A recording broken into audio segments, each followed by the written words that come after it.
This is not a story about attacking Christianity, and it is not a sermon meant to comfort people of faith. This is a moment of facing the truth. Across Africa and far beyond, a quiet but weighty question is being raised, a question that many leaders avoid and many churches fear to confront. When Ibrahim Traoré of Burkina Faso speaks about dignity, justice, and truth, he is not challenging Jesus Christ. He is challenging those who claim his name while betraying his message. Therefore, we must ask ourselves, honestly and without anger, are we defending faith, or are we defending power wrapped in religious language? If this question matters to you, stay with us. The answer is not simple, but it is something that must be confronted. If you believe the truth is worth facing, please like this video and continue with us into the heart of the story. To understand why the words associated with Ibrahim Traoré have generated such intense discussion, we must begin far earlier than any single speech, interview, or headline. We must begin with Christianity itself, not as a political force, not as an institution, but as a moral vision that shaped civilizations, including the United States, Europe, and large parts of Africa. Christianity, at its core, introduced a radical idea into human history, that every individual life carries inherent and sacred worth. This was not a common belief in the ancient world. Power once defined value. Wealth determined dignity. Status decided whether a life mattered. Into that world came Jesus Christ, a man born into poverty, raised far from political centers, who never commanded an army and never held office. Yet his teachings overturned assumptions that had governed societies for centuries. He taught that love was not transactional. He insisted that forgiveness was stronger than revenge. He spoke of mercy where others demanded punishment. Most importantly, he placed the poor, the sick, and the outcast at the moral center of society. These ideas did not disappear with his death. Over time, they formed the ethical backbone of what later became modern human rights, social welfare, and legal protections for the vulnerable. In the United States, many older Americans recognize this heritage instinctively. Concepts such as human dignity, charity, community service, and even civil rights movements were deeply influenced by Christian moral reasoning. Churches built schools, fed the hungry, cared for the sick, and organized communities long before governments took on those roles. This legacy is real, and it deserves acknowledgement without embarrassment or apology. The same is true in Africa. Long before modern headlines labeled religion as a source of conflict, Christian missions played a measurable role in education and healthcare across the continent. During the 19th and 20th centuries, thousands of schools were established by Catholic and Protestant missions. Literacy spread. Access to formal education expanded beyond traditional elites. Many African leaders, intellectuals, and reformers learned to read and think critically through church-run institutions. Medical care followed a similar path. In remote regions where no state infrastructure existed, church hospitals and clinics became the only source of treatment. They cared for patients with leprosy when others turned away. They treated people living with HIV when fear and stigma dominated public discourse. They sheltered orphans and the abandoned. These are not abstract claims.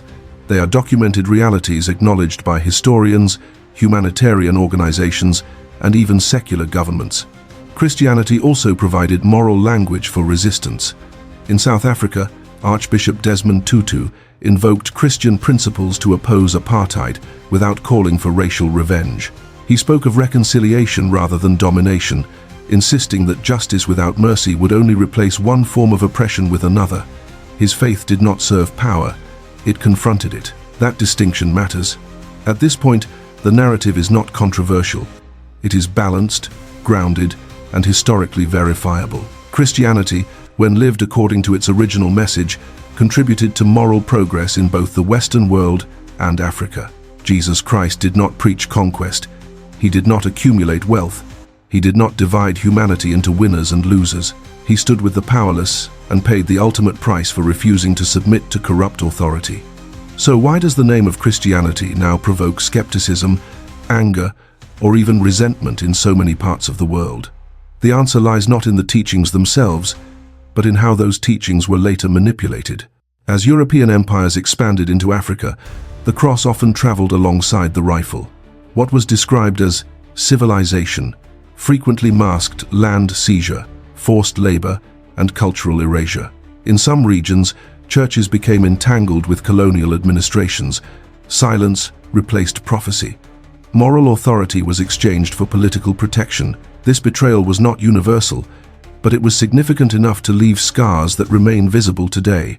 The contradiction was profound. A faith centered on humility was used to justify domination. A message rooted in service was repurposed to excuse exploitation. For many Africans, including those in what is now Burkina Faso, Christianity became associated not only with education and care, but also with submission to foreign power. This dual legacy created deep internal conflict, gratitude mixed with resentment, faith mixed with distrust. In the decades that followed independence, new problems emerged. Some religious leaders accumulated wealth, while congregations struggled to survive. Scandals involving financial corruption and sexual abuse shattered trust across continents. In certain cases, churches appeared more concerned with protecting institutions than protecting victims. These failures were not isolated incidents. They were systemic enough to provoke global outrage. The moral contrast was impossible to ignore. Jesus Christ lived without possessions. He warned against serving both God and wealth. Yet some who claimed to represent him adopted lifestyles indistinguishable from political elites. This gap between message and behavior did more damage to Christianity's credibility than any external criticism ever could. At the same time, faith increasingly became entangled with politics. In various countries, religious language was used to mobilize voters, justify wars, and divide societies along ideological lines. God was portrayed as favoring one nation, one party, or one group over all others. This framing directly contradicted the universalism at the heart of Christian teaching. For older Americans watching these developments, the discomfort is often quiet, but real. Many grew up associating Christianity with moral guidance and community stability. Seeing it transformed into a weapon of division feels like a loss not only of faith, but of meaning. It is within this global context that the figure of Ibrahim Traoré emerges not as a religious reformer and not as an enemy of belief, but as a political leader who refuses to allow faith to be exploited as a tool of control. In Burkina Faso, a nation shaped by colonial history, religious diversity, and economic struggle, his stance resonates far beyond theology. Traoré does not preach scripture. He does not claim divine authority. What he challenges is hypocrisy, the gap between what is spoken and what is lived. He rejects any system, religious or political, that demands loyalty while denying dignity. That position has drawn attention from Africa, news outlets, and international observers alike because it touches a nerve many prefer to avoid. And this is where the tension truly begins. Because once we acknowledge the beauty of Christianity's original message, and once we admit the damage caused by its distortion, we are forced to confront an uncomfortable truth. The problem was never Jesus Christ. The problem was what human beings chose to do in his name. That realization sets the stage for the next phase of this story, where ideals collide with reality, and where the consequences of betrayal become impossible to ignore. Transition sentence. What began as a moral foundation would soon face its greatest test, not from external enemies, but from those who claim to defend it. The moment faith loses its moral center is not marked by noise or rebellion. It happens quietly, almost invisibly, when truth becomes inconvenient and power becomes sacred. This is the climax of the story, the point where Christianity, once a voice for the oppressed, was gradually reshaped into an instrument that protected influence rather than humanity. Across history, the most damaging transformation of Christianity did not come from atheism or secularism. It came from inside, from leaders who learned to speak the language of faith fluently while practicing the logic of domination. This is not speculation. It is documented in court records, investigative journalism, and the testimonies of victims whose voices were ignored for decades. In many parts of the world, including Africa, religious institutions accumulated land, wealth, and political leverage. In return, they often received silence about exploitation, silence about abuse, silence about injustice. The moral authority once rooted in sacrifice was replaced by institutional self-preservation. When scandals emerged, protection of reputation frequently outweighed accountability. This was the turning point. The contradiction became impossible to defend. Jesus Christ spoke of washing the feet of others, yet some leaders lived behind guarded walls, surrounded by luxury. He warned that it is easier for a camel to pass through the eye of a needle than for the wealthy to enter the kingdom of God. Yet entire religious empires were built on donations extracted from the poor. For many believers, especially older ones who had trusted these institutions their entire lives, the disillusionment cut deeply. At the same time, faith was increasingly weaponized. Religious rhetoric began to justify wars, exclusion, and national superiority. The phrase, "God is on our side," returned to political speeches, sermons, and media narratives. This framing did not unite humanity. It divided it. It implied that suffering was acceptable if it happened to the wrong people. This idea stands in direct opposition to the teachings of Jesus Christ, who refused to divide humanity into worthy and unworthy lives. In Africa, the consequences were severe. Religious identity was sometimes used to inflame ethnic tensions, manipulate communities, and fracture fragile nations. In Burkina Faso, where multiple faiths coexist within tight social and economic constraints, such divisions carried real risks. Violence, mistrust, and political instability thrived wherever belief was turned into a badge of loyalty rather than a call to compassion. This is where Ibrahim Traoré becomes impossible to ignore, not because he delivers theological critiques, but because he refuses to allow faith to be used as a shield for injustice. His message, as interpreted by African news analysts and regional observers, is simple and unsettling. Belief that does not protect human dignity is empty. Religion that divides a nation is not sacred, it is dangerous. Traoré's position resonates because it echoes something ancient and uncomfortable. It recalls the moment when Jesus Christ overturned the tables in the temple, not to reject faith, but to expose corruption disguised as holiness. That act was not symbolic outrage, it was a moral line drawn in public. For American audiences, particularly those over 40, who have watched faith drift from community anchor to political battleground, this moment should feel familiar. The crisis is not foreign, it is shared. The same questions now being asked in Burkina Faso are being whispered in churches, homes, and hearts across the United States. Can faith survive when it serves power instead of truth? Can Christianity remain credible when its loudest representatives contradict its quietest teachings? This is the emotional peak of the story. The tension is no longer historical, it is personal. And from this tension, consequences begin to unfold. Once faith becomes a tool of power, its impact does not remain confined to pulpits. It reshapes societies, fractures nations, and leaves ordinary people to bear the cost. When faith is stripped of its moral center and reshaped into a mechanism of power, the consequences do not remain abstract. They become visible in the daily lives of ordinary people. Communities fracture, trust erodes, institutions lose legitimacy. This is not theory, it is a pattern that has repeated itself across continents, including in Africa, the United States, and Europe. In many societies, once religion becomes entangled with political ambition, it stops serving as a source of conscience and instead becomes a tool of control. Leaders begin to speak in the language of divine certainty, leaving no room for accountability. Policies are no longer debated on their merit, but justified as God's will.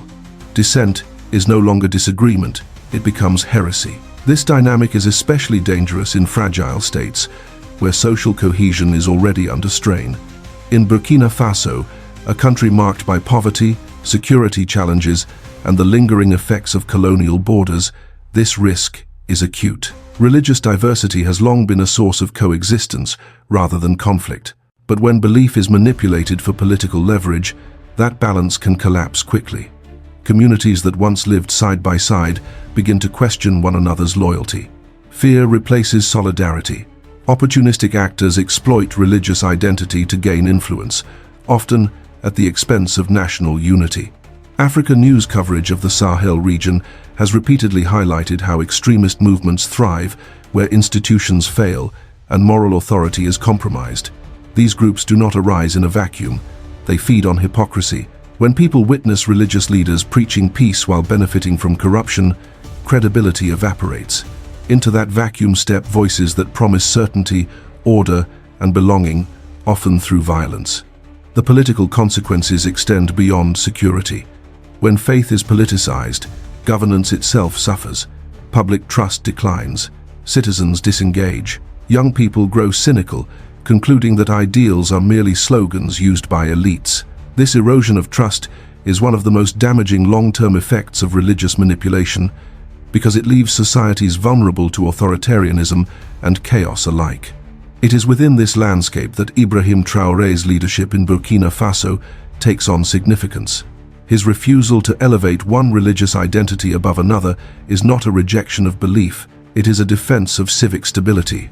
By insisting that religion remain a personal matter rather than a political weapon, he challenges a system that has repeatedly failed African nations.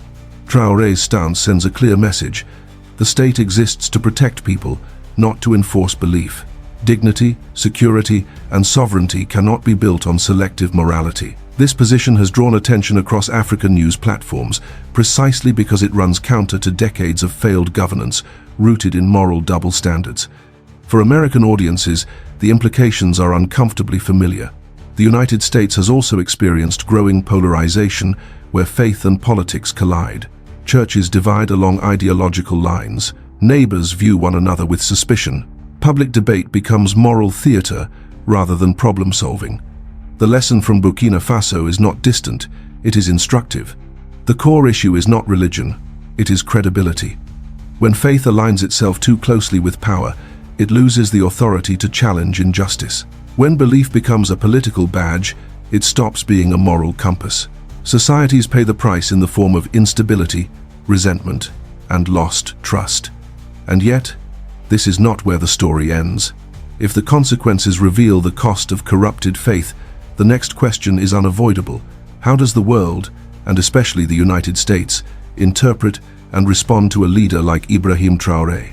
From the perspective of the United States and the wider international community, the reaction to Ibrahim Traoré has been complex, cautious, and at times deeply divided. Western media outlets, policy analysts, and foreign governments often struggle to categorize him. He does not fit comfortably into familiar narratives. He is neither a traditional pro-West reformer nor an openly ideological opponent. Instead, he represents something more unsettling. A leader from Burkina Faso who questions the moral authority of global systems without resorting to slogans or religious rhetoric. In much of African news coverage, Traoré is portrayed as a symbol of a broader awakening across the continent, a generational shift driven by frustration with corruption, dependency, and external control. For African audiences, his insistence on sovereignty, dignity, and internal accountability resonates deeply. For Western observers, especially in the United States, it raises uncomfortable questions about credibility, influence, and moral consistency. American foreign policy has long framed itself as a defender of democratic values and religious freedom. Yet history complicates that narrative. The United States has often supported regimes that aligned with its strategic interests, even when those regimes suppressed dissent or exploited religious divisions. Older Americans, who lived through the Cold War and its aftermath, may recall similar contradictions. The tension between ideals and actions is not new, but it becomes more visible when leaders like Ibrahim Traoré refuse to play along quietly. What unsettles many commentators is not that Traoré speaks about faith indirectly, but that he exposes its misuse without attacking belief itself. He does not denounce Christianity, he does not dismiss Jesus Christ. Instead, he implicitly asks whether Western nations still live by the values they claim to export. This question carries weight precisely because it is not delivered with hostility. It is delivered through policy choices, priorities, and public silence on sectarian manipulation. In the United States, reactions vary sharply by audience. Some view Traoré with suspicion, associating military leadership in Africa with instability or authoritarian risk. Others, particularly among older Americans disillusioned by political hypocrisy at home, hear echoes of familiar concerns. They recognize the pattern of faith being invoked to justify power, while moral accountability fades into the background. Global institutions respond cautiously. They emphasize stability, counter-terrorism, cooperation, and economic continuity. Rarely do they engage directly with the ethical questions Traoré's leadership raises, yet those questions linger. Can international partnerships be sustainable if they ignore the moral failures that fuel unrest? Can Africa be treated as a strategic chessboard while its people demand dignity rather than dependency? Burkina Faso's position at the crossroads of security, faith, and sovereignty makes it a focal point for these debates. Traoré's leadership forces global actors to confront a reality they often avoid. Legitimacy cannot be imported. It must be earned internally, through coherence between words and actions. For American viewers, this is not merely a foreign story. It is a mirror. The same struggle between professed values and lived reality plays out within the United States. Churches wrestle with political alignment. Communities question moral authority. Citizens ask whether leaders still serve the common good or merely invoke it. The global response to Ibrahim Traoré, as reflected in African news and international commentary, reveals a deeper anxiety. It is not fear of instability alone, it is fear of moral exposure. When a leader refuses to exploit religion and instead calls for unity, accountability, and dignity, he challenges systems built on selective virtue. This is where the story pauses on the edge of transformation. And just when the world believes it understands Ibrahim Traoré's role, a deeper shift begins to emerge, one that alters the balance of power and redefines his place in Africa's future. The unexpected turn in this story is not found in a dramatic announcement, nor in a single speech that dominates headlines. It unfolds gradually, almost invisibly, as Ibrahim Traoré's leadership in Burkina Faso begins to reshape how power, faith, and legitimacy are understood both at home and beyond Africa's borders. The twist is this: Traoré does not gain influence by aligning himself with religious authority. He gains it by refusing to exploit religion at all. In a region where leaders have historically relied on ethnic or religious identity to secure loyalty, this choice represents a profound departure. By insisting that faith remain personal and that the state serve all citizens equally, Traoré disrupts a long-standing formula of control. This approach does not weaken belief, it protects it from being corrupted, and that distinction changes everything. Within Burkina Faso, the effect is subtle but measurable. Communities that once feared marginalization begin to see the state as neutral rather than predatory. Religious leaders who truly serve their congregations are no longer forced into political posturing. Extremist narratives lose traction when they can no longer claim that the government favors one faith over another. What emerges is not uniformity, but stability, rooted in mutual respect. This shift catches international observers off guard.